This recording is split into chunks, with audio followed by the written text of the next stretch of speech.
Organic mango Mela ప్రారంభించిన 20 సూత్రాల కార్యక్రమం చైర్మన్ లంకా దినకర్ రకరకాల వెరైటీలతో ఆకట్టుకున్న మేళా. రకరకాల వెరైటీలు విభిన్న రుచులతో విశాఖ వాసులను ఎంతగానో ఆకట్టుకుంటున్న ఆర్గానిక్ మ్యాంగో మేళా గురువారం సాయంత్రం ప్రారంభమైంది.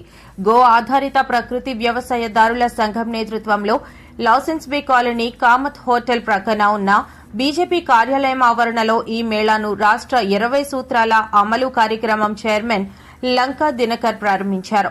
20 స్టాళ్లతో ప్రారంభమైన ఈ మేళా విశాఖ వాసుల మామిడి దాహార్తిని తీర్చనుందని ఈ సందర్భంగా లంకా దినకర్ అన్నారు.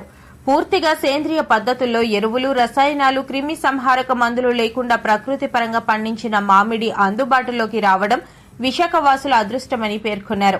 ఈ మామిడిని పండించడానికి కూడా ఎటువంటి కెమికల్స్ వాడకపోవడం నిజంగా మంచి పరిణామమని, ప్రజల ఆరోగ్యాన్ని కాపాడటానికి దోహదం చేస్తుందని అన్నారు.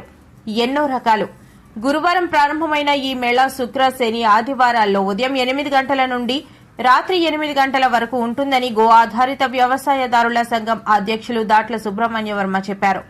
ఈ మేళాలో బంగినపల్లి, సువర్ణరేఖ, రసాలు, ఇమాం పసంద్, అమృతం, స్వాగతం, చిలుకలు మామిడి, పంచదార కలిస, మల్లిక, కొబ్బరి మామిడి, దసేరి, పలుకులు, జహంగీర్, ఆల్ఫాన్సో, మియాజాకి పలు నాటు వెరైటీలు అందుబాటులో ఉన్నాయని చెప్పారు. ఇవన్నీ పూర్తిగా సేంద్రియంగా పండించినవేనని స్పష్టం చేశారు. ఈ కార్యక్రమంలో పాల్గొన్న బీజేపీ నగర అధ్యక్షుడు పరశురామరాజు మాట్లాడుతూ సేంద్రియ మామిడి పళ్ల మేళాకు బీజేపీ కార్యాలయం వేదిక కావడం హర్షణీయమని అన్నారు. విశాఖ నగర ప్రజలు ఈ అవకాశాన్ని వినియోగించుకోవాలని కోరారు. వ్యవసాయ శాస్త్రవేత్త డాక్టర్ అశోక్ కుమార్, వ్యవసాయాల సంఘం కార్యదర్శి సవ్వాకుల అశోక్, వ్యవసాయదారుల సంఘం రాష్ట్ర నాయకుడు పిఎల్ఎన్ రాజు, మామిడి పంట నిపుణుడు అప్పాజీ, పలు మామిడి రకాల అభివృద్ది చేసిన రైతు శాస్త్రవేత్త కొంగర రమేష్ తదితరులు పాల్గొన్నారు.